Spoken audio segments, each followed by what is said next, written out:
ሪሌሽንሽፕ ማይሆን ከሆነ it is okay. Divorce is fine. ምንም ችግር የለውም። ምንም ችግር የለውም። መፋታት it is okay. ከልጅ በኋላ መለያየት it is okay. በርናውት ሆኖ ሴቶች ራሳቸውን እስከሚያንቁ ድረስ ለምንድን ነው የምንጠብቀው? እቺ ልጅ ከዚህም በፊት አላቃትም፣ ግን ከማታ ጀምሮ እልፈቷን ከሰማው ወዲህ በጣም በቃ ልክ እንደ ማቃት የሆነ እንደ እህቴ እንደሆነች ነገር ነው። በቃ አንጀቴ ስፍስፍ ያለ ያኔ ሁሉም ሰው ይሞታል እኮ ብዙ ሰው ሞተዋል። ገብታችኋል? የዚች ልጅ ሞት ብርቅ ሆኖ አይደለም። ነገር ግን ያለፈችበትን ነገር ስታስቡ በጣም ነው ልብ የሚሰብረው።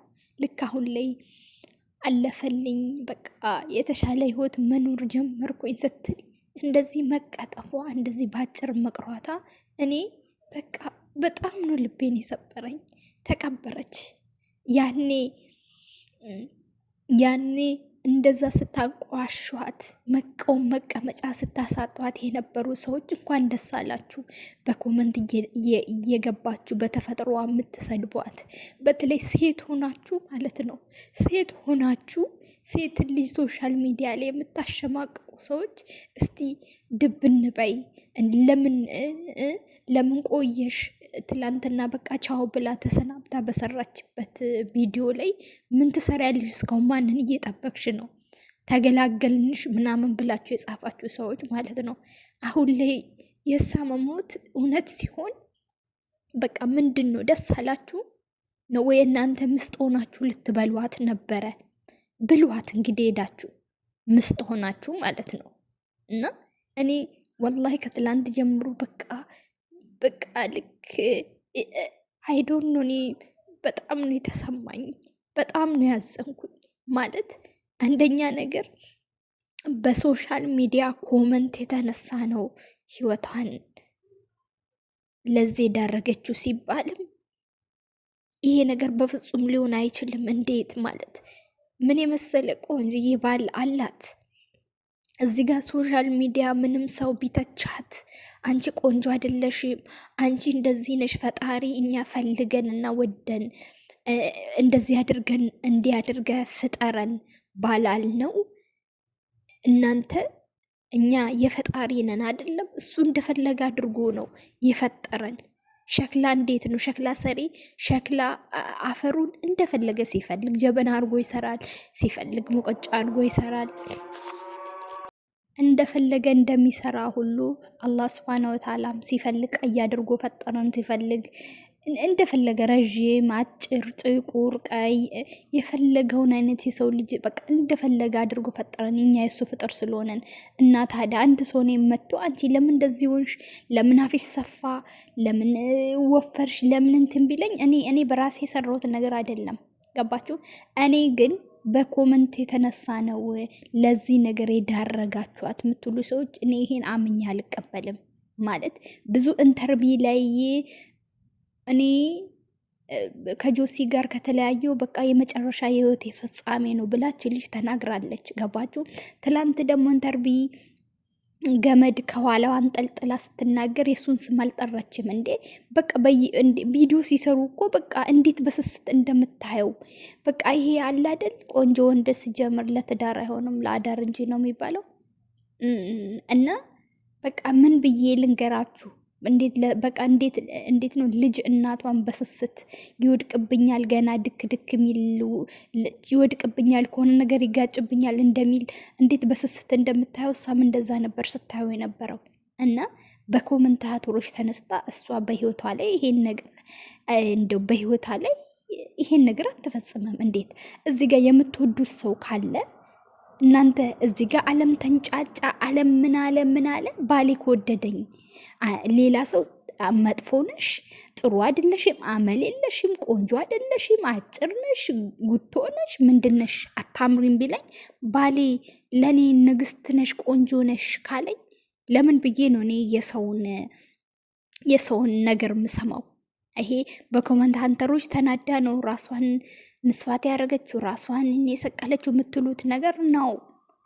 እኔ አሁንም ቢሆን ከባሏና ከባሏ ለምን እዛ ጋር ትዳርም ያስኩኝ ምንም ነገር አልፈየደልኝም። ህይወትንም ብርንም ያስኩኝ ምንም ነገር አልፈየደልኝም። እኔ በቃ ብሄድ ይሻለኛል፣ ምን ያደርግልኛል የዚህ ዓለም ኑሮ ካለች እቺ ልጅ እንዴ ከትዳር በኋላ ምን አለ እዚህ ጋር? ዓለም ተንጫጫ፣ ዓለም ምን አለ? ምንም ነገር የሚሰማኝ ነገር የለም እኔ ባሌ አጠገቤ እስከሆነ ድረስ። ከበፊቱም ልጅቷ የሆነ ያለመፈለግ ስሜት ይሰማታል። የሆነ ከቪዲዮቿ እንደተረዳሁት ከሆነ ማንም አይወደኝም፣ ማንም በቃ ማንም እኔን አይወደኝም፣ ማንም አይፈልገኝም ብላ ታስባለች። ይሄ ከአስተዳደጋችን የመጣ ነገር ማለት ነው። እና ፍቅርን ከሰው እንፈልጋለን። በተለይ ሶሻል ሚዲያ ላይ እባካችሁን ያ ሰው ምን ውስጥ እንዳለ ማን እንደሆነ ምን አይነት ስትራግል አልፎ እንደመጣ አታውቁም። እቺ ልጅ በጣም ለህይወቷ ዋጋ ከፍላለች። እስከ ሌስትሮ፣ እስከ መጥረግ፣ እስከ ጎዳና፣ እስከ ሱስ ያን ሁሉ አልፋ ዛሬ ያለፈልኝ ስትል በቃ ምን ተሰማችሁ? እኔ ከትላንት ምን አውቃለሁ። በቃ እኔ የብዙ ሰው ይሞታል፣ ግን በቃ እኔ በጣም ነው አንጀቴ የተላወሰ የዚች ልጅ ሞት። ወላሂ ላዚም በቃ አይዶን ነው በቃ እንዴት ነው ልክ በቃ እኔ እሷን በራሴ ቦታ ሁኜ ነው የሳልኩት። ያለመፈለግ ስሜት ያማል።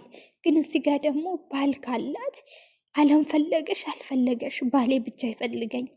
እኔ ከባሏ ጋር የሆነ ነገር ሳትሆን ወይ ሳትጣላ አብራው የኖረች ከኖሩ ደግሞ ገና 3 ወር አመት ትዳር ውስጥ ከገቡ ራሱ በጣም አጭር ጊዜ ነው እና ይሄን ውሳኔ ልትወስን አትችልም። አይዶን ነው እንግዲህ ወደ ቤተሰቧ ይሁን አስክሬኗ ሄደው ተቀብሮ ግን የሆነ የተቀበረም ታይተዋል። ነገር ግን ይሄ ነገር እኔ አይዶን ነው እንግዲህ እስቲ ፖሊስ ምን እንደሚል።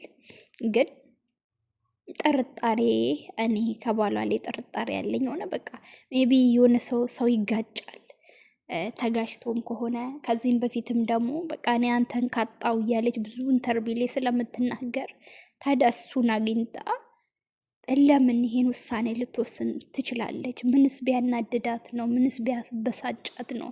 ምን ያህልስ ህይወትስ ከባድ ቢሆንባት ነው?